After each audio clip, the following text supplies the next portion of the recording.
Bernardo, já percebemos que, de facto, esta transferência do Fundo de Pensões da banca para a tutela do Estado iria penalizar as contas dos bancos e teria que existir contrapartidas. Aqui estão elas, os créditos fiscais.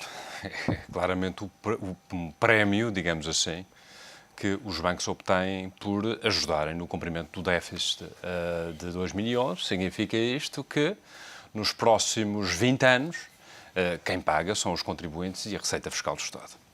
A esse respeito, eu gostaria um pouco de, olhando um pouco para todas as atividades económicas deste país, perceber, ou tentar perceber uma que tenha, no fundo, tantos benefícios e onde a cumplicidade com o Estado seja tão manifesta como o setor financeiro. Era isso que lhe ia perguntar de seguida. É justo? 12 mil milhões de euros estão neste momento alocados para a possível e eventual recapitalização do sistema financeiro. E tínhamos que discutir em pormenor e tínhamos, obviamente, que ter acesso aos dados. Também a história Agora, há uma questão aqui que é que não é indiferente.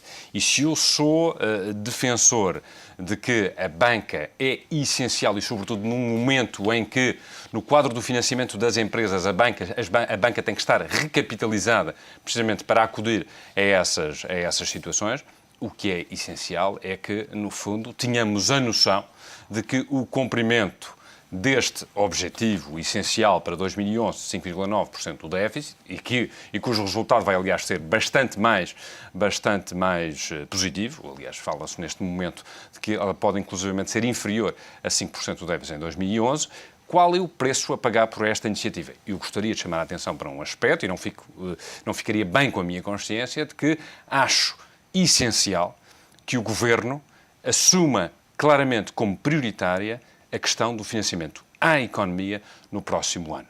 Estamos neste momento a ouvir a espaços todas as associações setoriais a reclamarem por uma iniciativa dessa natureza, uma vez que estamos a falar de custos de financiamento que são incomportáveis para a economia, e é importante que o Estado faça essa regulação. Ou seja, é importante que cumpramos os compromissos, designadamente os déficits que estão neste momento estipulados, com a ajuda de medidas extraordinárias que tenderão a terminar e cujo seu reflexo se vai sentir nos próximos 20 anos. Agora é importante olhar para a economia real. E se eu gosto muito de ouvir o Ministro Gaspar referir-nos que os objetivos orçamentais estão a ser cumpridos, gostaria que na pasta da economia outras respostas acontecessem, a bem da nossa economia, porque, havendo economia, há capacidade de pagamento de impostos e há, sobretudo, a capacidade de cumprir com os objetivos económico-orçamentais que estão, neste momento, definidos. Luís, um comentário a esta notícia que é hoje também manchete do Diário Económico. Esta é uma daquelas matérias que eu, semana passada, critiquei. Aliás, falei em promiscuidade entre o Estado e a banca. Eu não tenho especial simpatia, antes pelo contrário, este ano de acordos, muito menos feitos a 1 ou 2 semanas do final do ano. Exatamente. E da necessidade de ter dinheiro. Como nós sabemos, as negociações nunca se fazem com grande eficiência. Há pouca margem de manobra. Exatamente. Mas há aqui, acima de tudo, 1 ou 2 pontos que me parece importante refletir, que é o Estado, e aí este Governo, julgo, enfim, que dará este sinal, até porque o Primeiro-Ministro, antes de o ser, o disse várias vezes, o Estado tem que ser muito claro na relação entre ele, Estado, e os privados. Porquê?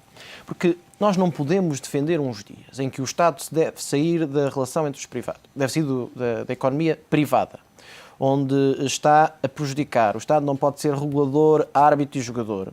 E depois não podemos, nos dias seguintes ou nas semanas seguintes, esse mesmo Estado estender a mão, dizendo nós precisamos, passem para cá, depois nos próximos 20 anos resolveremos esse assunto. Foi mais ou menos isso que aconteceu. Pois, mas esta é uma medida de emergência.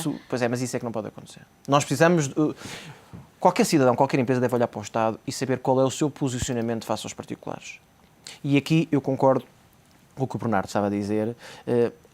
Embora o Bernardo tenha afirmado, eu diria mais do que afirmar, há pelo menos uma sensação de que a banca há algum tempo, para não dizer mesmo há muito tempo, tem uma relação demasiadamente privilegiada com o Governo. Com o Governo, não é este, os governos, é histórica. Se me perguntar justa ou injusta, eu reconheço a importância da banca. Como, aliás, o Bernardo também sublinhou. Está fora de hipótese isso. Mas eu, acima de tudo, gostava de ver de outra maneira. Era vê-la mais transparente. Isto é, que nós, comuns cidadãos, tivéssemos mais acesso à informação. O que é que verdadeiramente se passa? O que é que justifica? Em muitas situações, justificar-se-á as medidas do Governo. e repito, deste ou do outro. Noutros poderes não se há de justificar. Esta é uma situação em que, como eu disse na semana passada, tenho as maiores dúvidas que daqui a uns meses, fazendo as contas calmamente, perdão, fazendo as contas, o Estado saia ganhador. Aliás, seria um pouco estranho que a banca tão rapidamente acedesse a transferir o fundo para o Estado se não tivesse dados bastante positivos para essa medida. Tendo ficado fortemente penalizada no que toca a rácios de core capital. Meus senhores, muito obrigada aos dois pela vossa presença nesta edição das 12 e até à próxima semana.